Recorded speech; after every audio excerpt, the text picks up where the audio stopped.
여러분, 오늘 들려드릴 이야기는 정말 충격적인 배신과 복수에 관한 실화예요. 데이팅 앱에 중독된 아내의 불륜을 발견한 남편의 이야기예요. 주인공은 39살 회사원 준호 씨예요. 아내 혜진과는 결혼 12년 차이고 11살 아들 민재와 9살 딸 수빈이 있었어요. 준호 씨는 IT 회사에서 팀장으로 일하면서 가족을 위해 열심히 살아왔어요. 혜진은 36살의 전업주부였는데 결혼 후에는 아이들 키우는 일에만 전념해왔어요. 적어도 준호 씨는 그렇게 생각하고 있었죠. 그런데 2년 전부터 혜진의 행동이 이상해지기 시작했어요. 밤늦게까지 핸드폰을 들여다보고 외출이 잦아졌어요. 혜진아, 요즘 자주 나가네. 친구들이랑 만나는 거야.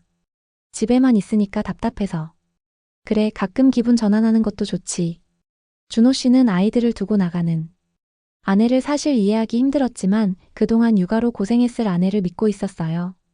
그래서 클럽을 간다고 해도 귀가 시간만 지켜준다면 이해할 수 있었죠. 하지만 혜진의 변화는 점점 심해졌어요. 화장을 진하게 하고 옷도 야한 걸 입기 시작했어요. 심지어 남편과 아이들에게는 관심도 없어 보였어요. 엄마 같이 놀아요. 엄마 바빠. 나중에 놀아줄게. 혜진은 아이들보다 핸드폰이 더 중요한 것 같았어요. 어느 날 준호 씨는 우연히 혜진의 핸드폰 화면을 봤어요. 데이팅의 알림이 계속 뜨고 있었거든요. 혜진아, 저게 뭐야? 아, 그냥 친구가 장난으로 깔아놓은 거야. 삭제할게. 하지만 준호 씨는 의심스러웠어요. 결혼한 사람이 왜 데이팅 앱을 써야 하는 건지 말이에요. 며칠 후 준호 씨는 혜진이 샤워하는 동안 몰래 핸드폰을 확인했어요. 그리고 충격적인 사실을 발견했어요. 혜진은 무려 5개의 데이팅 앱을 사용하고 있었고 수십 명의 남자들과 동시에 채팅을 하고 있었어요. 그 때문에 핸드폰은 쉴 새 없이 울리고 있었고 준호 씨가 신경 거슬려 할 땐 무음으로 해놓고 있었죠. 오늘 시간 돼? 모텔에서 만나? 당신 정말 섹시해. 빨리 보고 싶어. 그때 입었던 옷으로 입고 와. 그때도 그게 좋아서 만난 거니까. 메시지 내용들이 너무 노골적이었어요. 준호 씨는 더 충격적인 사실을 발견했어요. 혜진이 실제로 이 남자들과 만나고 있다는 증거들이 있었거든요. 호텔 사진, 욕조에서 찍은 사진, 자동차 안에서 찍은 사진들까지 말이에요. 이 여자가 정말 이런 짓을 하고 있었다니. 준호 씨는 분노보다는 허탈감이 먼저 들었어요. 하지만 진짜 충격은 따로 있었어요. 혜진이 한 남자에게 보낸 메시지 중에 이런 내용이 있었어요. 우리 애들 아빠는 바보야. 지 새끼인 줄 알고 열심히 키우고 있어. 그래도 애들 낳고 나 정도 몸매 이 정도 얼굴이면 당연히 그래야지. 감사한 줄 알아야 돼. 준호 씨는 그 순간 머리가 하얘졌어요. 설마 민재와 수빈이 자신의 친자가 아니라는 건가요? 준호 씨는 즉시 친자 확인 검사를 받았어요. 결과가 나올 때까지 일주일이 걸렸는데 그 시간이 정말 지옥 같았어요. 드디어 결과가 나왔어요. 민재와 수빈 모두 준호 씨의 친자가 아니었어요. 이럴 수가. 12년 동안 남의 아이를 키워왔다니. 준호 씨는 세상이 무너지는 기분이었어요. 그리고 곧 분노가 치밀어 올랐어요. 준호 씨는 사립탐정을 고용해서 혜진의 행적을 모두 추적했어요. 핸드폰에도 해킹 어플을 깔았죠. 그 결과 혜진이 무려 2년 동안 수십 명의 남자들과 관계를 맺어왔다는 사실이 드러났어요. 처음엔 탐정이 보내오는 증거들이 너무 충격적이고 슬펐지만 한 달 정도 지나자 그 슬픔은 분노로 변하고 복수로 변했어요. 이 모든 증거를 모아서 완벽한 복수를 해주겠어. 준호 씨는 변호사를 찾아갔어요. 변호사님, 제가 어떻게 해야 할까요? 일단 이혼 소송을 제기하고 위자료는 한 푼도 주지 않는 방향으로 가야겠네요. 이 정도 증거라면 충분합니다. 그리고 재산 문제는 어떻게 하면 좋을까요? 아이들이 친자가 아니라면 양육비 지급 의무도 없고 상속권도 없습니다. 당장 쓸 일은 없겠지만 혹시 모르니 미리 유언장을 작성해서 혜진과 아이들에게는 한 푼도 주지 않겠다고 명시하세요. 준호 씨는 변호사의 조언에 따라 치밀하게 계획을 세웠어요. 먼저 자신의 모든 재산을 정리했어요. 아파트, 예금, 보험금까지 합치면 약 8억 원 정도였어요. 이 모든 걸 혜진한테 넘겨줄 순 없지. 준호 씨는 유언장을 작성했어요. 재산을 모두 자신의 친형에게 주고 혜진과 아이들에게는 한 푼도 주지 않겠다는 내용이었어요. 그리고 생명보험 수익자도 모두 친형으로 변경했어요. 모든 준비가 끝난 후 준호 씨는 혜진을 불러서 모든 사실을 털어놓았어요. 혜진아, 나 다 알고 있어. 뭔 소리야? 네가 데이팅 앱으로 남자들 만나서 바람 피우는 거 다 알고 있다고. 혜진은 얼굴색 하나 변하지 않고 대답했어요. 그래서 뭐. 그리고 민재랑 수빈이가 내 아이가 아니라는 것도 알아. 혜진은 그때서야 표정이 상기됐어요. 변명하지 마. 친자 확인 검사 결과도 다 나왔어. 준호 씨는 모든 증거를 혜진 앞에 펼쳐놓았어요. 12년 동안 나를 완전히 바보로 만들었구나. 혜진은 더 이상 변명할 수 없었어요. 하지만 적반하장으로 나왔어요. 그래서 뭐 어쩌라고? 나도 몰랐어. 나도 몰랐다고. 뭐라고? 몰랐다고? 너 이런 식으로 회피할래? 회피는 무슨, 나도 네 자식인 줄 알고 키운 거야.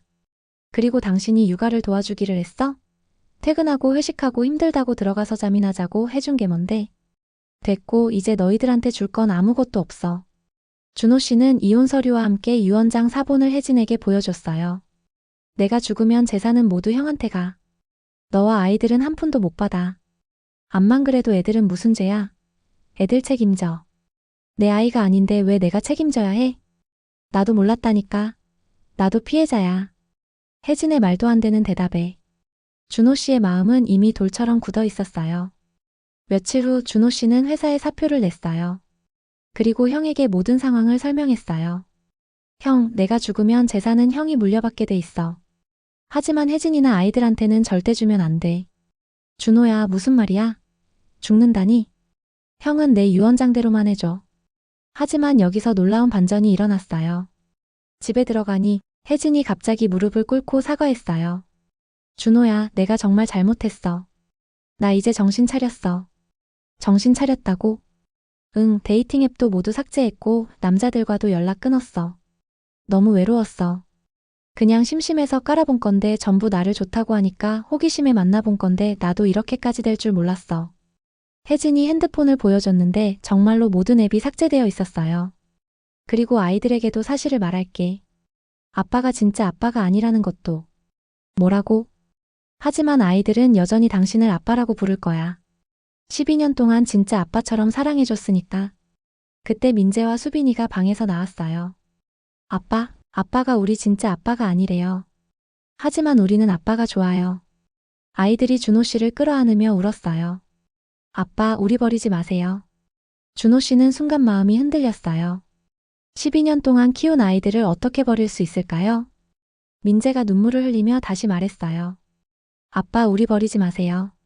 하지만 준호 씨는 혜진에 대한 분노를 참을 수 없었어요. 아이들은 내가 책임질게. 하지만 너는 이 집에서 나가. 사실 혜진은 아이들을 앞세워 이혼을 막을 생각이었어요.